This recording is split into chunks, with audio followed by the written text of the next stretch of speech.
Hello fellas, and welcome to my YouTube channel. The process for making a movie is complicated. That's something that everybody knows. And the screenwriter's work is one of the most important of all. Because if you have a good script, you have your first step for making a good movie. Sometimes, screenwriters leave some hidden details on their movies, known as Easter eggs, for making their films more interesting or just for fun. But there's few occasions where fans use these Easter eggs to explain some plot holes in the films, interconnected with outside movies or just for fun.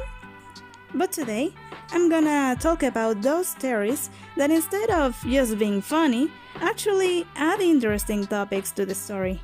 So, let's begin!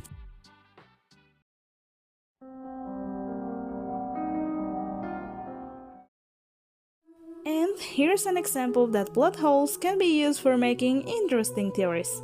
Did you know that there's a theory that claims that Jack is a time traveler?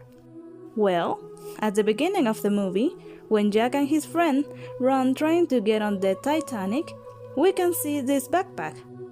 It seems like a regular backpack, but these kind of bags were created in 1939 for army soldiers.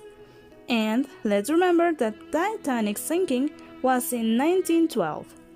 And also, some scenes later, he told her that they should go ride on Santa Monica's roller coaster, a roller coaster that was built in 1916. Now, if we have this new perspective about the movie with Jack being a time traveler, then why did Jack get on the boat if he probably knew about it sinking? As you can see, it's a weird theory that I only include because I found it hilarious.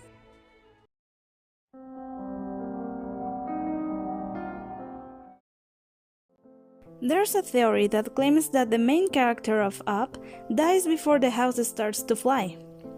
It is supposed that he dies just the day before in his bed, and everything he saw and lives from then is either his imagination or a transition to the afterlife.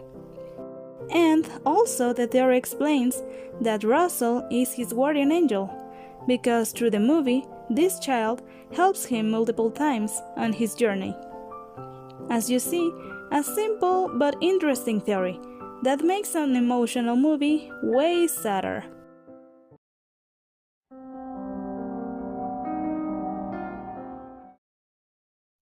This theory proposes that Kevin McAllister from Home Alone grows up to become the serial killer, Jigsaw, from the Saw movies.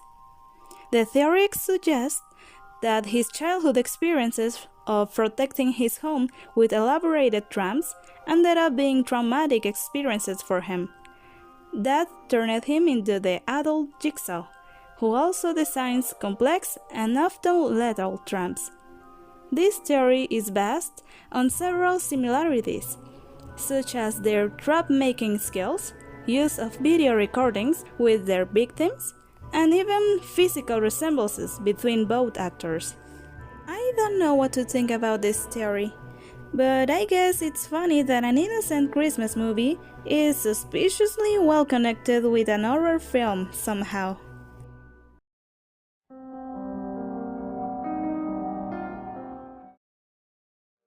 This is one of my favorite theories so far, because of how logical it seems.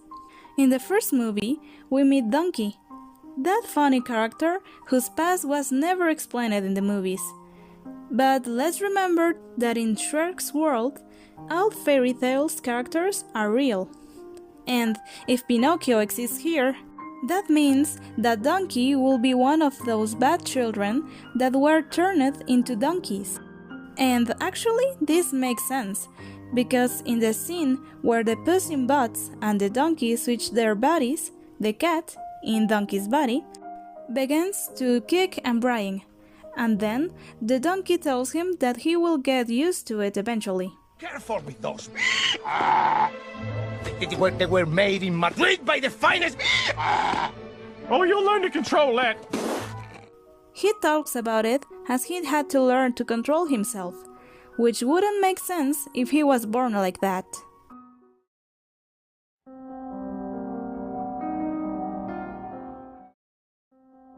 And finally, my favorite one. Blair Witch Project is about a group of young people going to Blair's forest, trying to document a witch. And well, basically, this theory claims that the witch is not even real, being just a lie of Mike and Josh to scare and kill Heather. It might seem weird, but it's a good explanation for everything that happens in the film. Let's start with the most obvious but important thing. They talk about supernatural things, but nothing really weird happens while they are in the forest. Heather only knows Josh, who is her ex-boyfriend, but she has never seen Mike before, and they barely interact through the film.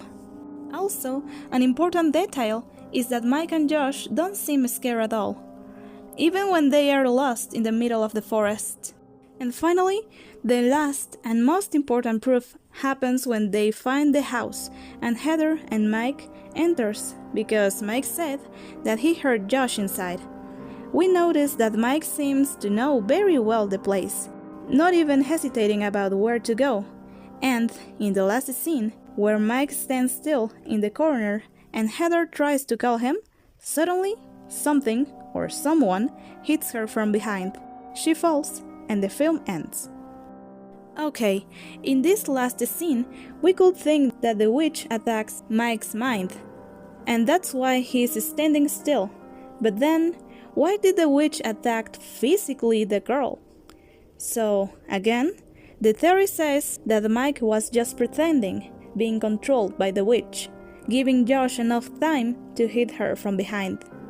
To be honest, this is an interesting theory that changes completely the movie plot.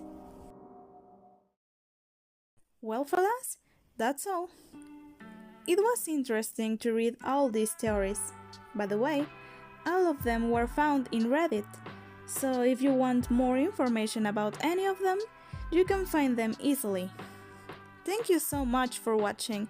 Don't forget to click the subscribe button, leave your opinion at the comments, and give me a like if you want. Bye bye!